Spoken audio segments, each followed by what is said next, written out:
बिस्मिल्लाहिर्रहमानिर्रहीम, अस्सलाम वालेकुम। कैपिटल टॉक में खुशामदेद।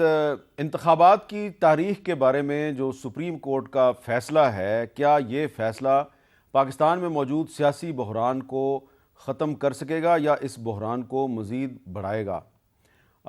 कल इस फ़ैसले का ऐलान होना है और कुछ जो कानूनी माहिरीन है उनका ख्याल है कि ये फ़ैसला जो है सामने आने से पहले ही मुतनाज़ा हो चुका है, लेकिन बहुत से कानूनी माहिरीन का ख्याल है कि फ़ैसला आने के बाद पाकिस्तान में सियासी बहरान ख़त्म हो जाएगा।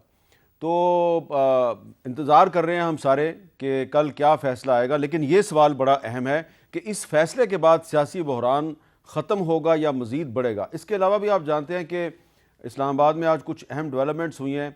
जो जुडिशल कॉम्प्लेक्स है वहाँ पे इमरान खान साहब को एक केस के सिलसिले में पेश होना था, उन्होंने अपनी ज़मानत करवानी थी और वहाँ पे जुडिशल कॉम्प्लेक्स का गेट टूट गया।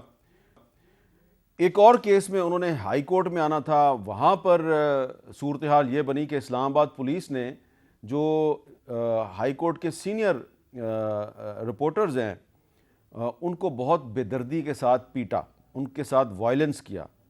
पीटना छोटा लफ्ज़ है, वायलेंस किया है। आप देखें कि साकिब बशीर साहब एक सीनियर सहाफ़ी हैं, उनको किस बेदर्दी के साथ पुलिस वाले मार रहे हैं इस हाई कोर्ट के अहाते में।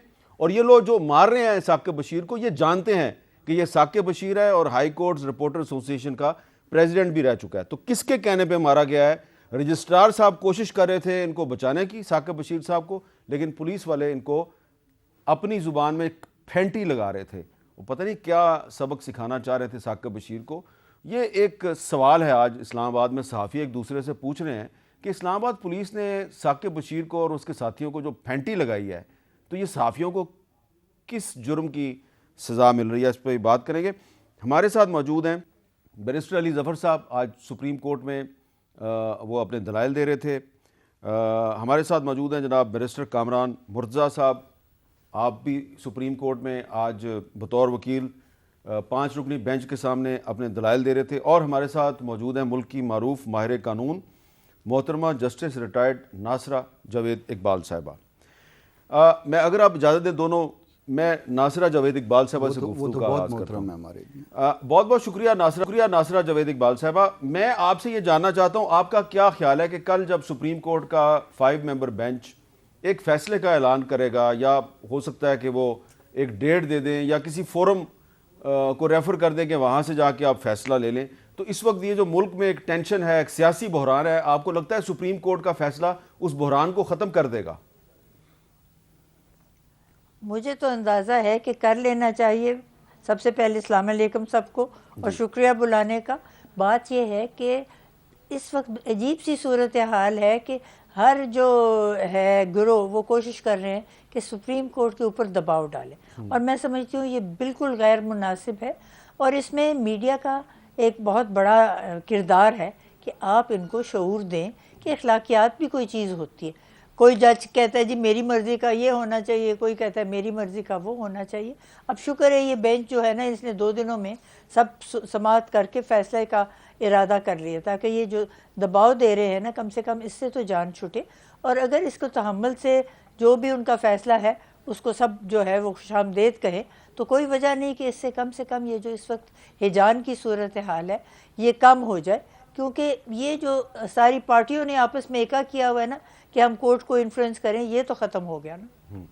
अच्छा अली ज़फ़र साहब, ये जो एक इम्प्रेशन है कि तमाम पार्टियां जो हैं वो अदालतों को प्रेशराइज करने की कोशिश कर रही हैं, आप नहीं समझते कि ये इम्प्रेशन जो है ये बिल्कुल दुरुस्त है? जी, इम्प्रेशन नहीं है, बल्कि कुछ तो हकायक हमारे सामने हैं। आप देखें कि जब ये एक बेंच बना था 9 मेंबर बेंच, तो कुछ तो ऑफिशियल पिटिशनें भी आ गई थी बीच में, लेकिन कुछ केस के बाहर भी आप देख रहे थे कि बहुत सारे जलसों में बातें हो रही थी, बहुत सारे बयानात आ रहे थे कुछ जज साहिबान के ख़िलाफ़। तो ये ही तरीक़ेकार होता है प्रेशर करने का बेंच के ऊपर। लेकिन अल्टीमेटली चूँकि हमारे सुप्रीम कोर्ट के सामने इतने सारे पॉलिटिकल सियासी फ़ैसले करने के लिए मुकदमात आ चुके हैं और उनकी एक पूरी तारीख़ है इसलिए मेरा ख्याल है अब ये जज साहिबान जो हैं वो प्रेशर नहीं लेते। वो अब अपनी इंसाफ के तकाजे पूरे करते हुए और जो आइन और कानून है उसके मुताबिक फ़ैसले कर रहे हैं। आप देखें कि जब 2 जज साहिबान के ख़िलाफ़ ये इल्ज़ाम लगाया गया कि उन्होंने अपना माइंड डिस्क्लोज़ कर लिया है, उन्होंने अपनी एक नोट, जब सुओ मोटो ले रहे थे तो एक नोट लिख दिया था, तो उनको रिक्लूज़ करना चाहिए, उनको बेंच पे नहीं बैठना चाहिए, तो अज़ खुद वो चले गए।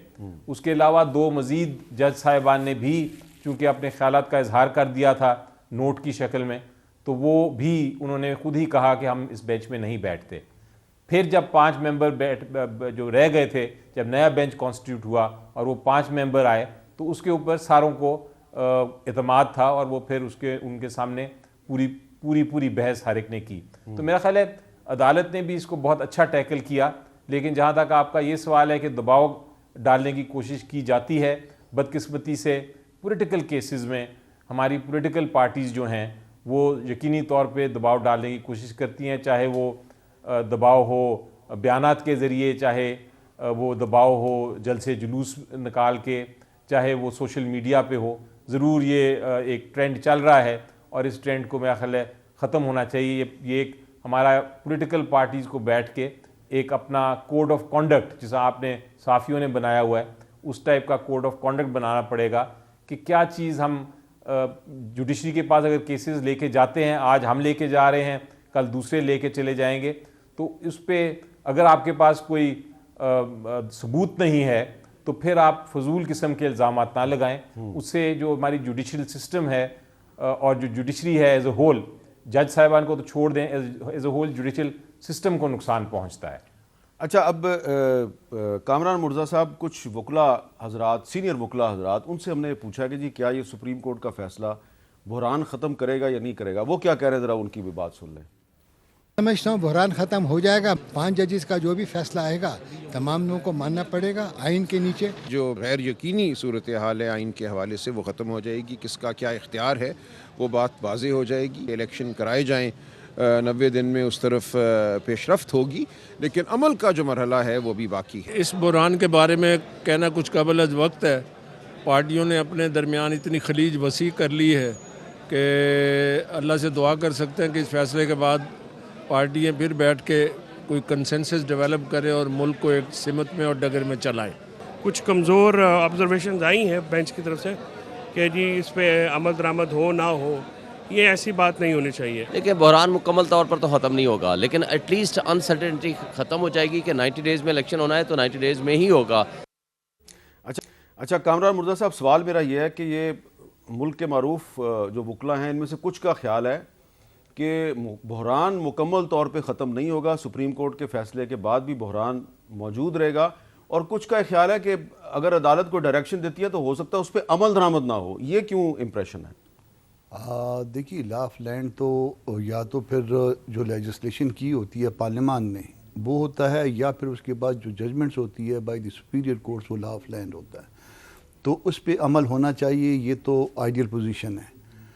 मगर हमारे यहाँ जो रवाज है, एक कल्चर है, अभी अली जो है ना वो हमें इल्ज़ाम दे रहे थे, अभी मैं जब बात करूँगा मैं अली साहब को इल्ज़ाम दूँगा कि नहीं पीटीआई भी इसी तरह से करती है। मगर हमारे यहाँ रवाज जो है ना वो यही बन गया है कि जो फ़ैसला हमारे हक़ में होता है वो इंसाफ के ऐन मुताबिक होता है, और जो फ़ैसला ख़िलाफ़ होता है वो इंसाफ के बिल्कुल मुताबिकत नहीं रखता। ये कल्चर जो है डेवलप हो गया हुआ है। देखिए, जब मेरे और आपके दरमियान अगर डिस्प्यूट है खुदा न खास्ता, तो उसको अल्टीमेटली कोर्ट में जाना है और कोर्ट ने उस पर फ़ैसला देना है, और आप उस ओपिनियन से, जो कोर्ट का ओपिनियन है, उससे इत्तफ़ाक़ कर सकते हैं, उससे इत्तफ़ाक़ नहीं कर सकते, मगर मानना उसका ज़रूरी है। और अगर नहीं मानेंगे और तो फिर मेरा ख़्याल है कि बहरान और बढ़ेगा। आपके पास इसके अलावा कोई ऑप्शन नहीं हुआ करता। जहाँ पे दस्तूर होता है, जहाँ कानून की बात की जाती है, जहाँ जमहूरियत की बात की जाती है, वहाँ फ़ैसलों पे अमल दरामद ज़रूरी होता है उसकी स्प्रिट के मुताबिक। अच्छा, आज एक और मामला भी सामने आया है। सुप्रीम कोर्ट के एक बेंच में 2 मुअज़्ज़ज़ जज साहिबान शामिल थे, जस्टिस काजी फ़ायज़ ईसा और जस्टिस यहया आफरीदी, और उन्होंने कहा है कि जो रजिस्ट्रार हैं सुप्रीम कोर्ट के, वो एक केस जो है वो दूसरे बेंच में लगा दे तो शफाफियत कैसे होगी। लगता है कि एक रजिस्ट्रार मेरे जैसे जज से भी ज़्यादा ताकतवर है। क्या मैं फ़ोन करके रजिस्ट्रार से कह सकता हूँ कि फ़लाँ केस फ़लाँ बेंच में लगा दें, और फिर रजिस्ट्रार साहब से पूछा गया कि आप ये सब क्यों करते हैं, तो उन्होंने बताया जी कि हम जो है वो जो भी करते हैं तो फिर वो चीफ़ जस्टिस साहब से मंजूरी लेके करते हैं, और मामला जो है वो काफ़ी आगे तक चला गया है। और इसमें जो जजेस का हलफनामा है और ज़ाब्ता अखलाक है उसका भी जिक्र किया जस्टिस कादी फाजिसा साहब ने। ऐसा लग रहा है कि जज साहिबान जो हैं सुप्रीम कोर्ट के, वो जो कुछ एडमिनिस्ट्रेटिव मामलात हैं उसमें से उनका ख्याल है कि कोई इसमें जानबूझ के बेंच को तब्दील कर दिया जाता है। ऐसा लगता है कि तकसीम बढ़ रही है सुप्रीम कोर्ट के जजेस में, और ये इतनी खुल के सामने आई है। ये पहले 90s में सामने आई थी और अब दोबारा सामने आ रही है। तो नासिरा जावेद इकबाल साहबा, आप भी जज रह चुकी हैं। ये जो सुप्रीम कोर्ट के 2 मोअज़्ज़ज़ जज साहिबान ने शिकायत की है कि उनसे पूछे बगैर ही उनका बेंच तब्दील हो जाता है, तो आप भी जज रही हैं, ये केस कैसे फिक्स होते हैं और कैसे चेंज होते हैं, कुछ बताएंगी आप? असल में तो ये जो है इख्तियार है चीफ जस्टिस का कि वो बेंचेस कॉन्स्टिट्यूट करे, और केसेस की मार्किंग जो है वो तो रजिस्ट्री से हो जाती है, लेकिन अगर चीफ जस्टिस खुद मार्क करना चाहें तो उनके पास ये इख्तियार है।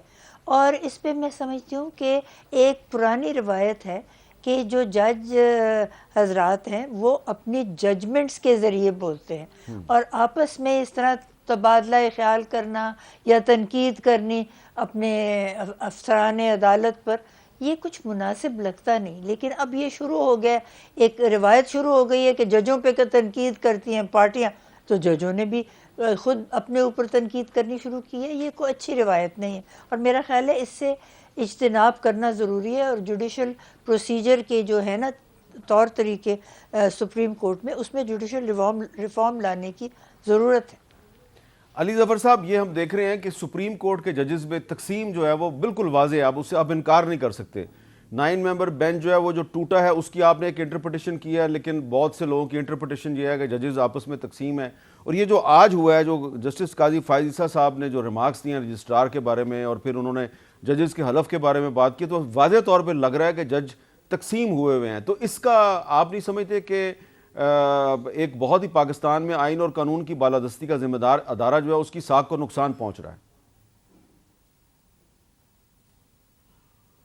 जी बिल्कुल, यकीनी तौर पे अगर ऐसी बात सामने बार बार आ रही है तो उससे इसमें कोई शक नहीं है कि जो इंस्टीट्यूशन है उसको नुकसान पहुंचता है। लेकिन आपको हामिद मीर साहब, मेरा जो थोड़ा इल्म है उसके बारे में मैं ज़िक्र करूं कि जो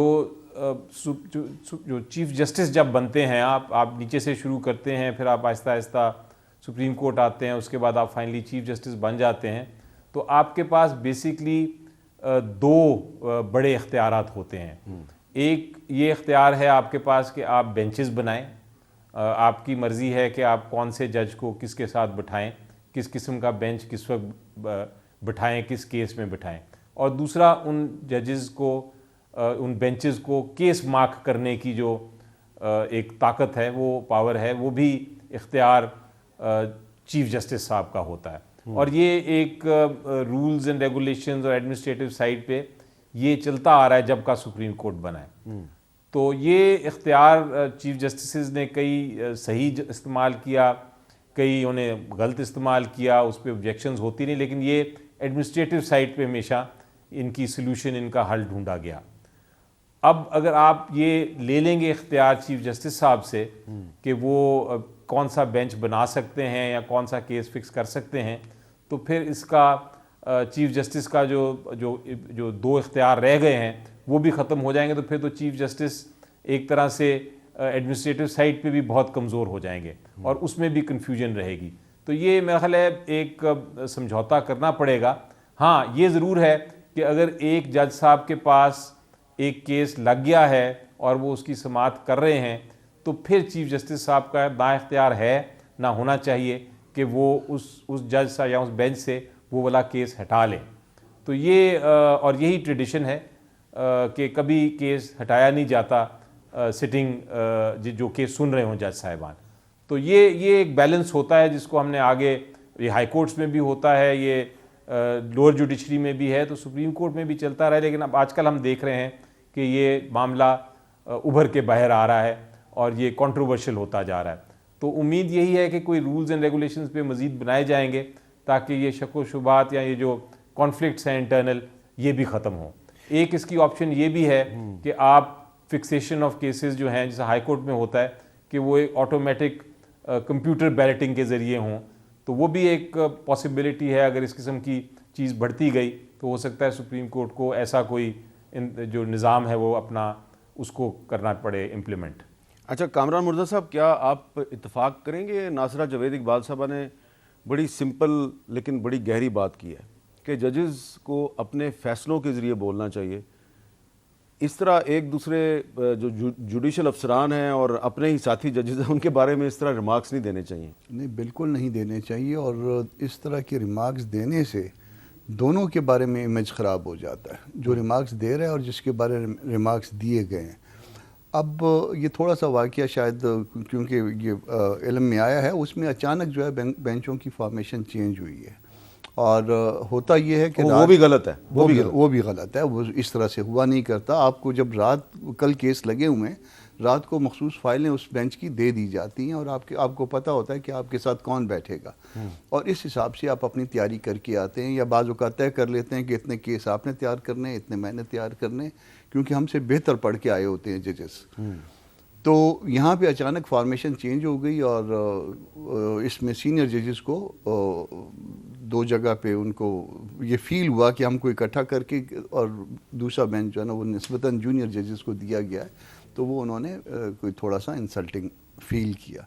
भले ये बात बिल्कुल दुरुस्त है कि इख्तियार जो है वो चीफ जस्टिस का है, मगर वो इख्तियार भी जो है वो मुनासिब अंदाज में इस्तेमाल होना चाहिए, इज़्ज़त के दायरे में इस्तेमाल होना चाहिए। अचानक फॉर्मेशन जो बिगड़ जाए बेंच की और सुबह पता चले कि आप मेरे साथ नहीं बैठ रहे हैं बल्कि किसी और के साथ बैठ रहे हैं, तो ये नहीं होना चाहिए था। इसमें चीफ साहब को क्योंकि वो अदारे के सरबराह हैं, उनको जो है ना वो पेशकदमी करनी चाहिए, अपने साथियों को जाके एतमाद में लें और एतमाद में लेने के बाद सारे अच्छे लोग हैं, एतमाद में लेने के बाद जो है वो जाके किसी नतीजे पे पहुँचे। इस तरह से जो है वो इस अदारे का जो इमेज है वो बिल्कुल तबाह हो रहा है, बल्कि आप कहना चाहिए बहुत सारा तबाह भी हो गया। नासरा जावेद इकबाल साहबा, एक बड़ा सादा सा सवाल है, वो लोग हमसे पूछते हैं, मैं वो सवाल आपके सामने रख रहा हूँ कि जैसा कि ये एक प्रोसीडिंग हुई है 2 दिन तक एक केस की, फैसला तो उसका कल आएगा, हम फैसले पे तो बात नहीं कर सकते, लेकिन लोग ये सवाल करते हैं जी कि आइन में लिखा हुआ है कि जब कोई असम्बली टूटेगी तो 90 दिन के अंदर इलेक्शन होना है, और एक फ्रीक कह रहा है कि 90 दिन में इलेक्शन होना चाहिए, दूसरा फ्रीक कह रहा है जी इलेक्शन नहीं हो सकता। अब इस पे जो है वो एक केस जो है उसकी समाअत शुरू हो गई है, उसमें बहुत से वकील आ गए हैं और सबको पता है कि आइन में क्या लिखा हुआ है, लेकिन बहुत से लोग जो है उनको समझ नहीं आ रही कि वो क्या लिखा हुआ है। तो ये हम कब उस स्टेज पे पहुंचेंगे जब हमें अपने ही आइन में लिखी हुई बातों की खुद समझ आनी शुरू हो जाएगी? देखिए, जो कानूनदान हैं या जो वकला हैं उनको तो यकीनन इस बात की समझ है। ये आइन का तकाजा है कि असेंबली अगर तहलील हो तो 90 दिन के अंदर उसका इलेक्शन होना ज़रूरी है।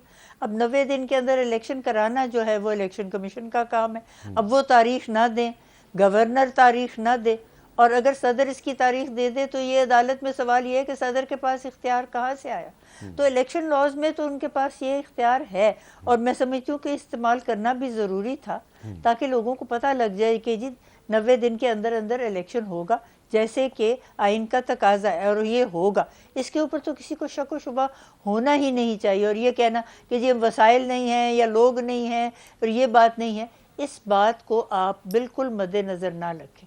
मसला ये है कि ये होना है और ये हो के दिखाया जाए कि ये होगा और आइन का तकाजा पूरा हुआ है। अगर आप आइन का तकाजा पूरा ना करें तो इसका तो मतलब है कि आप आइन को कोई तोड़ने की कोशिश कर रहे हैं और किसी को भी ऐसा करने का हक नहीं है।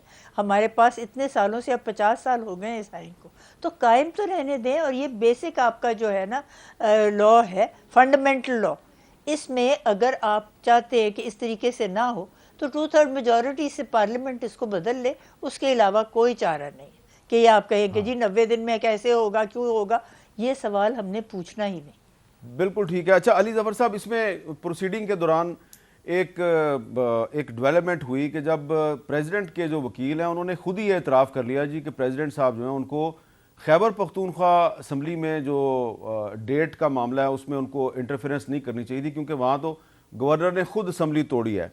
तो आप ये नहीं समझते कि बहुत से जो इस केस में जो फ्रीकैन है, जो पार्टीज़ थी, उन्होंने आइन के बारे में इंतहाई नासमझी का मुजाहरा किया, और सदर पाकिस्तान से तो ये उम्मीद ही नहीं की जा सकती कि वो आइन के बारे में नासमझी का मुजाहरा करेंगे। तो ये आप नहीं समझते कि बड़ी संगीन किस्म की नासमझी है? कि देखें, इसमें कुछ गलतियां हैं और कुछ जानबूझ के नहीं उस आइन को फॉलो किया गया। जिस तरह प्रेसिडेंट साहब ने ख़त में भी लिखा गवर्नर को भी और इलेक्शन कमीशन को भी, उन्होंने कहा यहाँ हो रहा है पहले आप और पहले आप करते हुए जो आइन है उसको तोड़ा जा रहा है। और हो भी यही रहा था कि KPK के गवर्नर साहब कह रहे थे कि मैंने हालांकि डिज़ोल्व की है असेंबली, लेकिन मैं इसकी तारीख नहीं दे सकता। इलेक्शन कमीशन कह रहा था आप तारीख दें। गवर्नर पंजाब कह रहे थे मैंने चूँकि डिज़ोल्व नहीं किया इसलिए मैं तारीख नहीं दे सकता। इलेक्शन कमीशन उनको भी कह रहा था कि आप तारीख दें। जब हाई कोर्ट अदालत में फ़ैसला किया, वो हाई कोर्ट कह रहा था कि आप इलेक्शन कमीशन आप जाके गवर्नर को कंसल्ट करें और आप डेट दें इमीडिएटली, लेकिन वो बात भी नहीं मानी जा रही थी। पेशावर हाई कोर्ट में भी डिले हो रहा था, वहाँ भी पिटिशन फाइल की हुई थी, लेकिन वो एक नॉर्मल कार्रवाई की तरह चल रहा था। उसकी अर्जेंसी जो थी केस की वो नहीं समझी जा रही थी। तो ये सारी चीज़ें देखते हुए मेरा ख्याल है प्रेसिडेंट साहब ने फाइनली ये कहा कि जो सेक्शन 57 के तहत मुझे पंजाब का तो इख्तियार है, लेकिन उनसे शायद ये गलती हो गई कि उन्होंने KPK की असम्बली का भी इख्तियार अपना लिया। सेक्शन 57 उनको इजाज़त देता है कि जहाँ गवर्नर ने डिज़ोल्व नहीं की वहाँ तो वो शायद कर सकते हैं अनाउंस डेट, लेकिन जहाँ गवर्नर ने खुद डिज़ोल्व कर ली एडवाइस के ऊपर तो वहाँ उनके पास ये इख्तियार नहीं रहता। लेकिन बहरहाल उन्होंने उसमें उधर भी ऑर्डर फरमा दिया। आज उनके वकील को जब ये कन्फ्रंट किया गया तो उन्होंने ये इतराफ़ किया कि हाँ ये गलती थी। लेकिन जिस तरह उनकी तो गलती हो सकती है, बाकी जो KPK गवर्नर थे या जो इलेक्शन कमीशन ऑफ पाकिस्तान है, उन्होंने तो बिल्कुल ही आइन की जानबूझ के लगता है खिलाफ वर्जी की, जिसकी वजह से ये हमें क्राइसिस पैदा हो गया।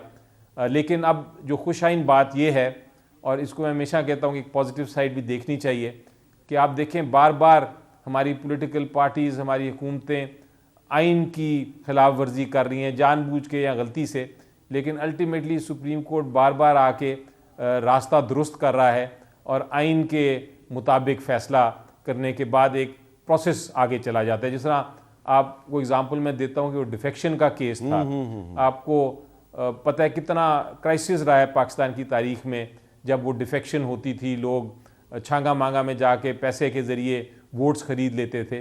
तो फाइनली सुप्रीम कोर्ट ने तशरीह की और कहा कि ये वोट तो अब काउंट ही नहीं होगा। जब से ये कहा है तब से वो जो डिफेक्शन वाला क्राइसिस बार बार पैदा होता था वो ख़त्म हो गया। अब इसी तरह ये जो डेट देने का क्राइसिस है, यानी हर कोई हामिद मीर साहब बताऊं, हर कोई ये एग्री कर रहा है कि 90 दिन में इलेक्शन होना है। हाँ। लेकिन झगड़ा किस पे हो रहा है कि इसको अनाउंस ना करें। अनाउंस कौन करे? और अगर आप 10 साल तक कोई अनाउंस ना करे तो 10 साल तक इलेक्शन ना हो। लेकिन ये भी तो साफ नजर आ रहा है ना कि कौन इलेक्शन बात है। और ये हम एक ये भी तो साफ नजर आ रहा है कि कोई इलेक्शन से भागने की कोशिश कर रहा है, कोई इलेक्शन को डिले करवाने की कोशिश कर रहा है, कोई चाह रहा है जल्दी इलेक्शन हो जाए, कोई कह रहा है इलेक्शन टाइम पे हो।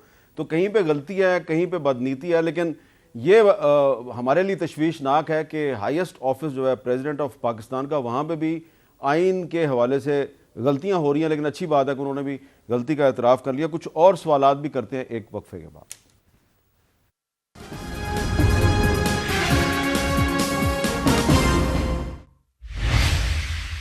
कैपिटल टॉक में खुशामदेद। कामरान मुर्जा साहब, हम वक्फे से पहले बात कर रहे थे कि आइन में सब कुछ लिखा हुआ है, लेकिन बहुत से लोगों को समझ नहीं आती कि आइन में क्या लिखा हुआ है, और उसमें सदर पाकिस्तान भी अब शामिल हो गए हैं। लेकिन हमने ये देखा कि ये 2 दिन जो केस की समाअत हो रही थी, तो जो पीपल्स पार्टी के वकील थे फारूक नायक साहब, वो कह रहे थे जी कि आइन कहता है कि 90 दिन में इलेक्शन की डेट देनी है। आप कह रहे थे कि 90 दिन में इलेक्शन करवाना है और इलेक्शन की डेट देने का वो गवर्नर साहिबान के पास है। तो आप हुकूमत में तो दोनों इकट्ठे हैं, लेकिन आपका मौक़िफ़ कुछ और नज़र आ रहा था, फ़ारूक नाइक साहब का कुछ और नज़र आ रहा था। क्या हम ये कह सकते हैं कि ये इंटरप्रिटेशन का मसला नहीं है, या अपने अपने सियासी मुफादात की वजह से आप आइन को भी उसी ऐनक से देखते हैं? नहीं, ऐसा नहीं है। अपनी अपनी अंडरस्टैंडिंग की बात है। आप देखिए, जब सदर पाकिस्तान जिनके पास पूरा एक अमला होता है, वो कहते हैं कि मुझसे गलत हो गया, मैंने खैबर पख्तूनख्वा वाली डेट गलत दे दी, हालांकि दूसरी डेट भी गलत दी हुई है। अगर आप उस प्लेन जो उसकी इंटरप्रिटेशन है उसमें न जाएं तो उस वक्त तक तो लाहौर हाई कोर्ट की सिंगल बेंच की जजमेंट आ गई हुई है। उसमें उन्होंने कंसल्टेशन का कह दिया हुआ है गवर्नर को और इलेक्शन कमीशन को, और गवर्नर डेट देगा, इसके बावजूद जो है सदर ने दी है। तो जानबूझ के वो कंटेम्पचुअस है ना उनके, अब ये उसके बाद दी है उन्होंने, उसके ऊपर कोई सस्पेंशन भी नहीं है, स्टे भी नहीं है उस आर्डर पे। तो सदर का ये आर्डर तो उन्होंने कंसीड कर लिया कि आधा मेरा गलत है, तो बाकी आधा तो इस तरह से गलत है, तो दोनों का दोनों गलत है। तो ये हमारे यहाँ जो है वो अपनी अपनी इंटरप्रिटेशन थी। हमने कोर्ट की मदद करनी है, हम फ्रेंड ऑफ द कोर्ट, हम ऑफिसर्स ऑफ द कोर्ट हैं, फ्रेंड ऑफ द कोर्ट ना कहिए, ऑफिसर्स ऑफ द कोर्ट हैं। तो हमने अपने अपने तौर पर अपनी अपनी इंटरप्रिटेशन दी है। अब देखते हैं कि कोर्ट किसके साथ एग्री करती है। मुमकिन है कि मैं गलत हो सकता हूँ, मुमकिन है फ़ारूक साहब ठीक ना हो, मगर जो है ना वो हमारे अपना जो बोनाफाइडी हमारी जो आर्गूमेंट्स थे, जो हमारी जो अंडरस्टैंडिंग थी दस्तूर के हवाले से, वो हमने दे दी है। और हमने ये भी कह दिया है कि बतौर पॉलिटिकल पार्टी हम अवॉइड नहीं करेंगे, न करते हैं इलेक्शन से, और न केयर टेकर सेटअप के लिए इनडेफिनेट पीरियड के लिए हम वो कहते हैं। जो दो मुश्किलात थी वो भी जो है ना वो हमने सामने रख दी हैं कि एक सेंसस की मुश्किल है, और एक दूसरा जो है ना वो केयर टेकर सेटअप जो है ना वो इंडिपेंडेंट जो है वो किसी वक्त भी नहीं होगा, वो कॉन्स्टिट्यूशन की स्कीम के अगेंस्ट है। मगर आप जो ऑर्डर पास करना चाहते हैं वो कर लीजिए। अच्छा, अब एक और भी वाक़या हुआ जी। आज इमरान खान साहब जो हैं वो 4 केसेस में ज़मानत के लिए मुख्तलिफ़ अदालतों में पेश हुए। 3 अदालतों से उनकी ज़मानत हो गई है, और एक मामले में उनकी ज़मानत नहीं हुई। अच्छा अली ज़फ़र साहब, ये जो आज जो एक हमने देखा कि वहाँ पर जब इमरान खान साहब इस्लामाबाद आ रहे थे तो उनकी गाड़ी से बहुत से लोग गिर गए, उनकी गाड़ी पे जो लटके हुए थे वो लोग गिर गए, और फिर हंगामा राई भी हुई वहाँ पे अदालत के अंदर। तो इसमें बहुत से लोग एक सवाल उठा रहे हैं कि एक तरफ तो तहरीक इंसाफ जो है वो जेल भरो तहरीक चला रही है, और दूसरी तरफ इमरान खान साहब जो है वो अदालतों में पेश होकर अपनी ज़मानत करवा रहे हैं। ये एक बहुत बड़ा तजाद नहीं है आपके ख्याल में? हामिद मीर साहब, मेरा ख्याल है कि ये एक पॉलिटिकल सियासी स्ट्रेटजी है, और सियासी स्ट्रेटजी इसलिए है कि आप ये नहीं कर सकते कि आप एक मूवमेंट चलाएं और सारे के सारे जो हैं पार्टी लीडरशिप जिन्होंने फ़ैसले करने हैं वो जेल में चले जाएं और पीछे से पार्टी में कोई रह ही ना जाए।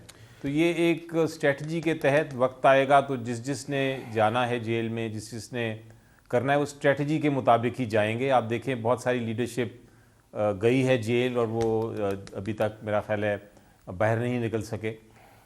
इसी तरह वर्कर्स हैं कुछ जो जेल में हैं, कुछ निकल आए हैं, कुछ ने जाना है। सो ये एक ऑन गोइंग प्रोसेस है, और इसका मकसद जो मेन मकसद था वो ये था कि ये चूँकि इलेक्शन की डेट नहीं हो रही थी और ये इलेक्शन की ये जो एक crisis, constitutional crisis, rule of law का क्राइसिस था, उसकी प्रोटेस्ट में था। अब मुझे उम्मीद ये है कि कल तक जब ये फैसला होगा और ये मामला एक तरफ लगेगा और अदालत एक बड़ा और अदालत ने बड़ा क्लियरली बार बार ये कहा है, और उम्मीद है यही फैसले में भी नज़र आएगा कि हमने फ़ैसला करना है मुस्तकबिल के लिए, ठीक है, इस इलेक्शन के लिए भी और मुस्तकबिल के लिए भी, ताकि कल को ऐसा ना हो। तो हो सकता है कि उसके बाद ये मूवमेंट एक तरह तब्दील हो जाए, क्योंकि इलेक्शन मोड हो जाएगा शुरू, तो इलेक्शन मोड में सारा मामला चला जाए।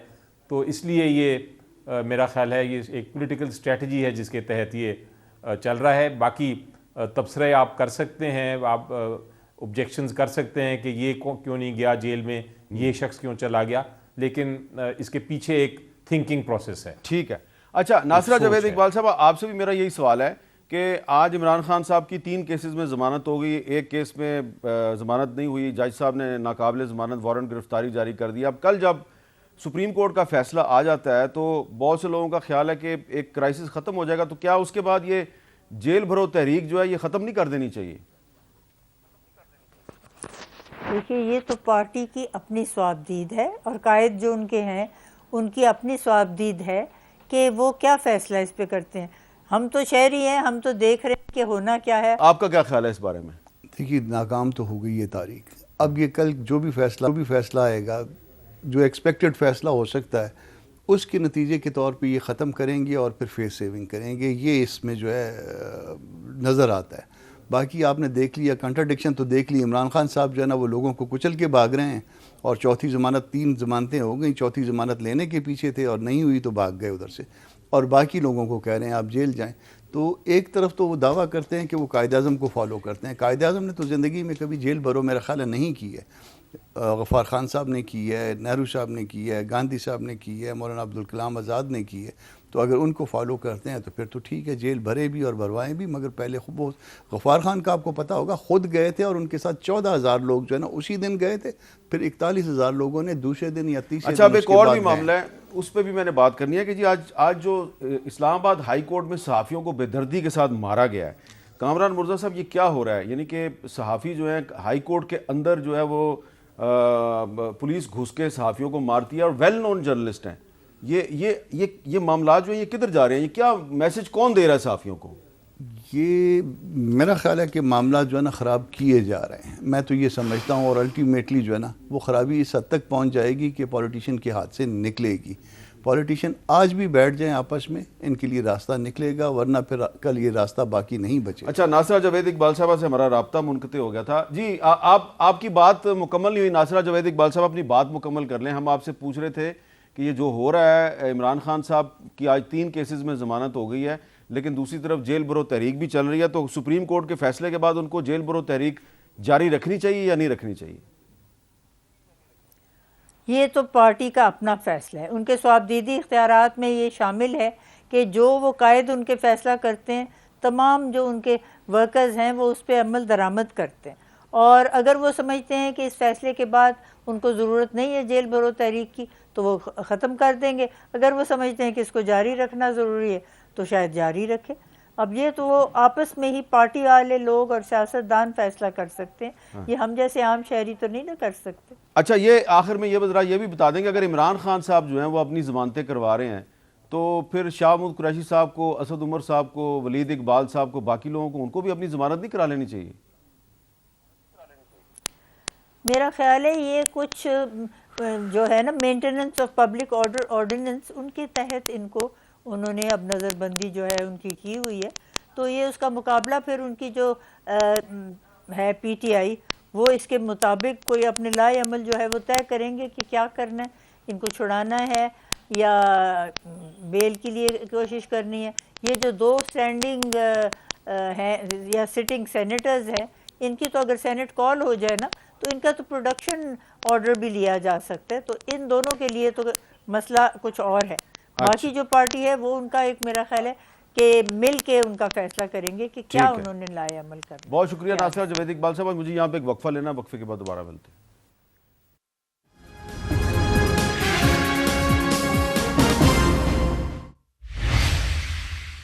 जैसा कि मैंने पहले भी आपको बताया था कि आज इस्लामाबाद हाई कोर्ट के प्रेमिसेस के अंदर सहाफ़ियों को बहुत बुरी तरह ज़दोकोब किया गया। उनके साथ पुलिस ने बाकायदा वायलेंस किया है। अली ज़फ़र साहब, मैं आपसे ये जानना चाहता हूँ कि आज इस्लामाबाद हाई कोर्ट के अहाते के अंदर सहाफ़ियों को मारा गया है, कल को खुदा न ख्वास्ता यही काम सुप्रीम कोर्ट के अंदर हो सकता है। ये बताएं कि ये किसी अदालत के अहाते के अंदर किसी शहरी को, किसी सहाफ़ी को, किसी वकील को इस तरह मारना पीटना जो है, इस पे अदालत क्या कार्रवाई कर सकती है?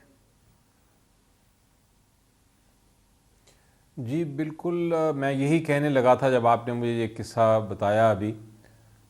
ये जो वाक़या है इसका चीफ़ जस्टिस साहब को अज़ ख़ुद नोटिस तो नहीं ले सकते, लेकिन एडमिनिस्ट्रेटिव साइड पे ज़रूर नोटिस लेना चाहिए।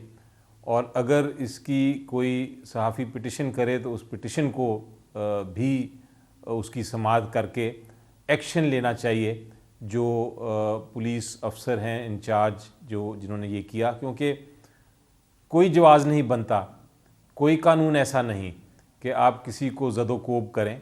आप अरेस्ट कर लें अगर किसी ने कोई जुर्म किया है, एंड इससे ज़्यादा आप अगर कोई तशद्दुद करते हैं तो ये एक गैर कानूनी बात है, और जिसने तशद्दुद किया उसने उसकी शक्ल नज़र आ रही है, जिन लोगों ने मारा है उन सब की शक्लें वीडियो में नज़र आ रही हैं। कामरान साहब, आप इत्तफाक करते हैं अली ज़फ़र साहब से? मैं न सिर्फ इत्तफाक करता हूँ बल्कि अभी तक रजिस्ट्रार की मुद्दत में मुकदमा दर्ज हो जाना चाहिए था उनके खिलाफ। आज खुद नोटिस तो नहीं हो सकता मुकदमा, क्योंकि प्रीमिसेस उनकी है और उन वो कस्टोडियन है उस प्रीमिसेस के। अब तक मुकदमा उनके खिलाफ दर्ज हो जाना चाहिए। बहुत शुक्रिया कामरान मुर्जा साहब, अली ज़फ़र साहब। और मैं ये गुजारिश करूँगा कि अदालतें जो हैं वो उनका ये फ़र्ज़ बनता है, ये उनको करना नहीं चाहिए बल्कि उनका फ़र्ज़ बनता है कि अदालत के अहाते के अंदर किसी वकील को, किसी सहाफ़ी को, किसी आम शहरी को पुलिस वाले बग़ैर किसी वजह के मारना शुरू कर दें तो ये अदालतों का फ़र्ज़ बनता है कि वो इस पर कार्रवाई करें। अदालतें जो हैं जुडिशल कॉम्प्लेक्स का गेट तो बचा नहीं सकें, जिसको तहरीक इंसाफ के कारकुनों ने तोड़ दिया और अंदर आ गए, लेकिन जो नहते सहाफ़ी वहाँ पर खड़े थे उनको पुलिस वालों ने फेंटी लगा दी। तो इस्लामाबाद पुलिस जो है उसको भी चाहिए कि ये जिन लोगों ने आज साकिब बशीर और उनके साथी सहाफ़ियों को मारा है, उनको तशद्दुद का निशाना बनाया है, इनके खिलाफ कार्रवाई करें और इनको इबरत का निशान बनाएं। वरना फिर सहाफ़ी जो है उनके पास एक ही तरीका है कि वो भी आके सड़कों पे मुजाहरे करेंगे और फिर पुलिस के साथ आमना सामना होगा। इजाज़त दीजिए, अल्लाह हाफ़िज़।